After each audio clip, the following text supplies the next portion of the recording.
திருவண்ணாமலை தென் நரசம்பட்டு கிராமத்தில் diesel tanker lorry மோதியதில் மூதாட்டி ஒருவர் உயிரிழந்தார். சாலையோரம் கவிழ்ந்து டீசல் பெருக்கெடுத்ததால் கையில் கிடைத்த பொருட்களில் எல்லாம் மக்கள் டீசலை பிடித்துச் செல்கிறார்கள். அந்த காட்சியை பார்க்கிறோம்.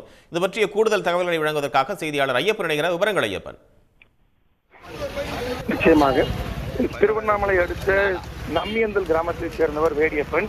இவர் டேங்கர் லாரி ஓட்டுநராக இருக்கிறார்.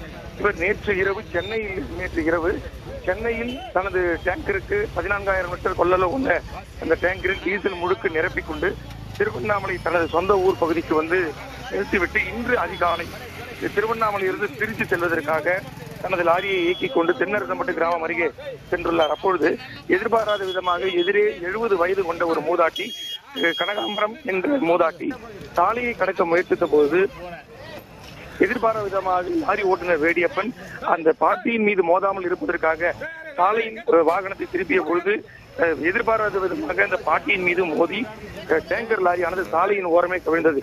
சாலையின் ஓரம் கவிழ்ந்த விபத்தில் அந்த பாட்டி சம்பவ இடத்திலே உயிரிழந்துள்ளார். அது மட்டுமின்றி டேங்கரில் இருந்து கசிந்த டீசல் சாலை முழுக்க பெருக்கெடுத்து ஓடியது. இதனை அறிந்த அப்பகுதி மக்கள் அனைவரும் தங்கள் வீடுகளில் உள்ள பாத்திரங்கள், குடம், கேன் உள்ளிட்ட பல்வேறு பொருட்களை கொண்டு டீசல்களை அள்ளி செல்லும் காட்சிகளை நம்மால் காண முடிகிறது. இது குறித்த தகவல் அறிந்த கீழ்பெண்ணாத்தூர் காவல் நிலைய போலீசார் சம்பவ இடத்திற்கு வந்து பிரேத பரிசோதனைக்காக அந்த பாட்டியினுடைய உடலை கைப்பற்றி திருவண்ணாமலை அரசு மருத்துவக் கல்லூரி மருத்துவமனைக்கு அனுப்பி வைத்துள்ளனர். அது மட்டுமின்றி சம்பவ இடத்தில் தற்பொழுது தீவிர விசாரணையை மேற்கொண்டு வருகிறார்கள்.